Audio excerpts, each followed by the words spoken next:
नेहमीप्रमाणे येशू मोठमोठे चिन्ह चमत्कार करत होते. हे चांगली झाले. हे येशू, तुम्ही मला बरं करा. जा, तुझ्या विश्वासाने तू बरा झाला आहेस. बघा मी बरा झालो आहे. आणि लोकांना ते चांगली शिक्षा देत होते. पहा, पीक कापायला आला आहे.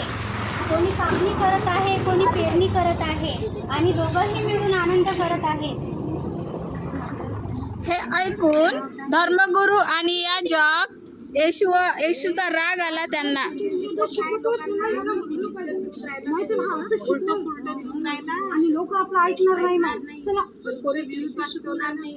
आणि त्याने मिळून येशूले माराचा कट रचला.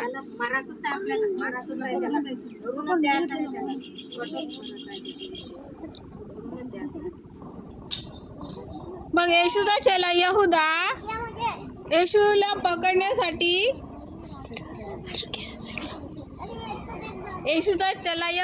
येशूले पकडण्यासाठी मदत करत होता.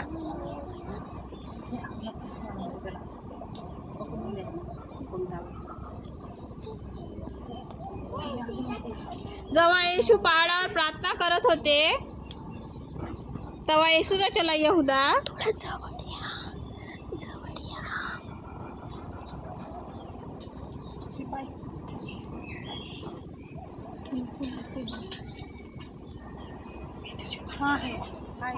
याला पकडायचा आहे. पकडा. मोठे मोठे चमत्कार करत आहे. याला पकडा आणि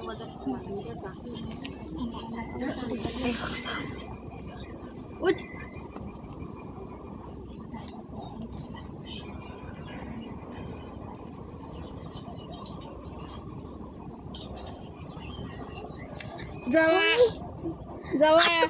जेव्हा येशूला पिलातुस सुभेदाराकडे त्याचे शिपाई घेऊन गेले तेव्हा यहुदाने पाहिलं आणि त्याला पस्तावा आला आणि तो फाशी घेऊन मेला.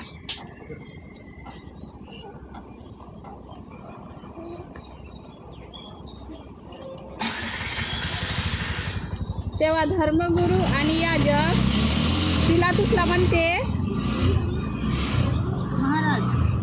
लोकांना मोठे शिकून त्याला राजा समजतो आणि मोठे मोठे चमत्कार करून राहिला. धर्मशास्त्राचा विरुद्ध शिकवतो. काही तुम्ही यहुदियाचा राजा आहात? तुम्ही म्हणता म्हणून असेलच. पहा स्वतःला कसा राजा समजतो आणि नियमशास्त्राच्या विरुद्ध हा लोकांना शिकवत आहे. हे तुम्हाला एवढा दोष लागवता तरी का नाही बोलत? आणि येशू काहीच बोलत नाही. मग तिथे एक सण असते आणि त्या सणाचा नियम असते की जो तुरुंगामध्ये कैदी असतो तो लोकांच्या इच्छेनुसार त्याला सोडल्या जाते. मग पिलातुस शिपायाला म्हणते, मी तुमच्यासाठी कोणाला सोडू, बरबाला का येशूला? ठीक आहे, मी तुम्हाला तुमच्यासाठी बरबाला सोडतो. तिथे आहे ना, बरबाला सोडा.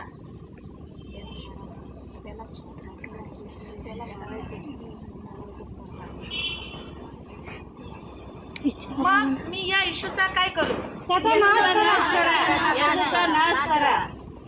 ठीक आहे, याच्यामध्ये मी काही दोष पाहत नाही. याच्याने मी निर्दोष आहे. तुम्ही तुमचं काही करा. आमच्या मुलाबाळावर पाहिजे ना, येशूला त्यांच्या ताब्यात. मग पिलातुस सुभेदाराचे शिष्य येशूला क्रूसावर खेळण्यासाठी घेऊन जात राहते.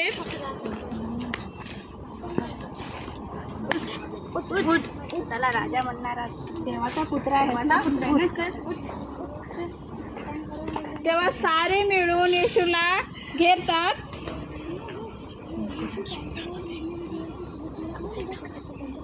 आणि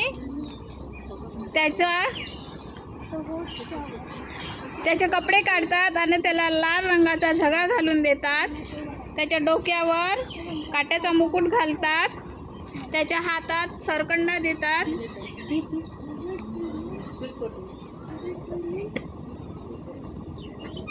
आणि घुटणे टेकून त्याची थट्टा करतात. हे यहूद्यांचा राजा नमस्कार. तू स्वतःला राजा म्हणणारा आज स्वतःला वाचून स्वतःला वाचव. कसला राजा आहे तू? स्वतःला वाचून दाखव आता. उठ. मग जेव्हा ते शिपाई येशूला दरवाजाच्या बाहेर क्रूसावर खेळायला घेऊन जात राहतात, तेव्हा तिथं एक कुरुणी वेट क्रूस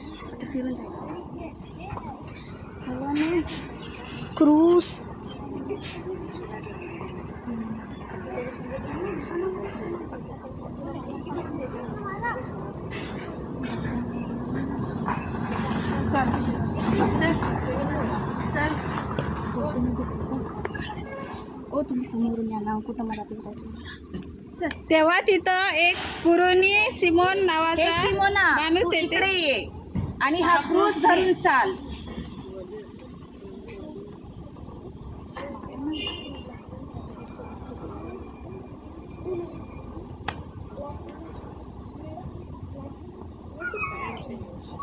मग शिपाई येशूला क्रूसावर खेळण्यासाठी घेऊन जातात.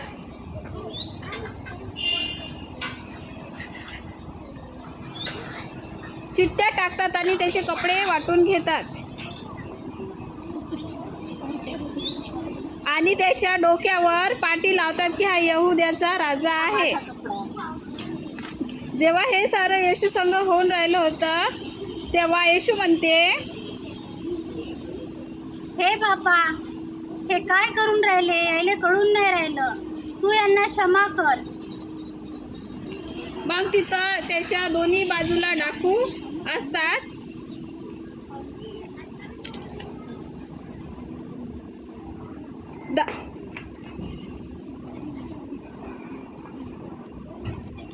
आणखी जवळ या.